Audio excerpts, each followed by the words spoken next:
Super ক্লাসিকোতে এবার ব্রাজিলের বিপক্ষে বড় পরীক্ষা দিতে হবে আর্জেন্টিনাকে। নেইমার জুনিয়র, রাফিনহা, ভিনিসিয়াস জুনিয়রকে আটকে রাখতে পারবে কি আর্জেন্টাইন ডিফেন্ডাররা, যেখানে ইনজুরির কারণে আর্জেন্টিনার ডিফেন্সে নেই লিসান্দ্রো মার্টিনেজ। এবার যেন নেইমার, ভিনিসিয়াস জুনিয়রকে আটকানোর সব দায়িত্ব নিতে হবে ক্রিস্টিয়ান রোমেরোকে।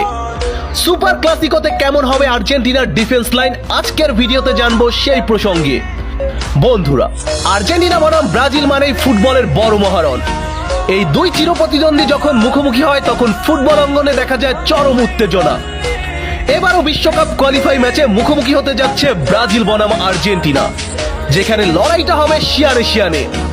আর্জেন্টিনার স্কোয়াডে রয়েছে Lionel Messi, Julian Alvarez, Lautaro Martinez, Paulo Dybala ও ক্লাউদিও এচেভেরির মতো তারকারা।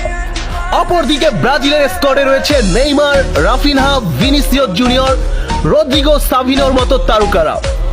আসছে আগামী 26 মার্চ একে অপরের মুখোমুখি হবে ব্রাজিল আর্জেন্টিনা। তবে আর্জেন্টিনাকে এই ম্যাচে বড় পরীক্ষা দিতে হবে ব্রাজিলের ফরওয়ার্ড লাইনের কাছে। নেইমার জুনিয়র, ভিনিসিয়াস, রাফিনহা, রদ্রিগোকে আটকানোর জন্য রীতিমতো যুদ্ধই করতে হবে আর্জেন্টিনার ডিফেন্স লাইনকে, যেখানে আর্জেন্টিনা তাদের ডিফেন্স লাইনে পাচ্ছেন Cristian Romero, Nicolas Otamendi, Nahuel Molina, Juan Foyth, মেদিনার মতো ডিফেন্স যোদ্ধাদের। তবে চিন্তার বিষয় এখানেই, ক্রিস্টিয়ান রোমেরোর সাথে লিসান্দ্রো মার্টিনেজ থাকলে পারফেক্ট একটা ডুও হতো। এখন অতামেন্ডি ক্রিস্টিয়ান রোমেরোর সাথে জুটি বেঁধে নেইমার, রাফিনাকে আটকাতে পারে কিনা সেটাই চিন্তার বিষয়।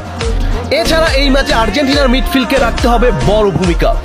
মিডফিল্ডের পাশাপাশি ডিফেন্স লাইনেও সাহায্য করতে হবে রদ্রিগো, ডিপল, ম্যাকঅ্যালিস্টার ও এনজো ফার্নান্দেজদের। তবে যেহেতু আর্জেন্টিনার ঘরের মাঠে খেলা, সে কারণে বাড়তি অ্যাডভান্টেজ পাবে আর্জেন্টিনা। তাছাড়া ক্রিস্টিয়ান রোমেরোই ব্রাজিলের অ্যাটাকারদের রুখে দিতে যথেষ্ট। দেখা হচ্ছে 26 তারিখে সুপার ক্লাসিকোর মহারণে। প্রস্তুত হও ব্রাজিল, তোমাদের গুড়িয়ে দিতে প্রস্তুত আর্জেন্টিনা।